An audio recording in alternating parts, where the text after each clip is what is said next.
Hello गाइजहरु welcome to back my YouTube channel. आज चाहिँ हामी दुई भाइ चाहिँ खोला जान लागेको छौं।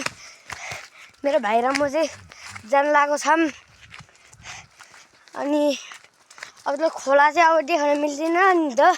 खोलामा चाहिँ अब पानी हुन्छ, मोबाइल पानीमा खस्न सक्छ। त्यही भएर म हिजो देखाऊँ भनेर अहिले चाहिँ म माछा पनि देखाउँछु। हामीले कति भेट्यौं, कति मार्यौं है त। अब चाहिँ गइरहेछौँ, भाइ र म चाहिँ गइरहेछौँ।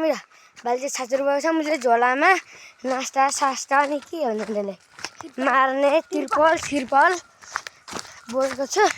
कोर्का पनि बोकेको छ। माछा भेटिन्छ होला। गएको जाँदैछौँ निचा हो। अब हामी सानो बाटो तल ठुलो बाटोमा जान्छौँ। मेन रोडमा जान्छौँ। मेन रोडबाट चाहिँ खोला जान नजिकै हुन्छ। म एकछिन चाहिँ हाम्रो खोला देखाउँछु। सबै त देखाउन मिल्दैन नि त, भिडियो बनाउँदै हिँडेर होइन नि। अनि माछा समात्नु पर्यो। त्यही भएर हामी चाहिँ खानासाना खाएर आइलेको ल।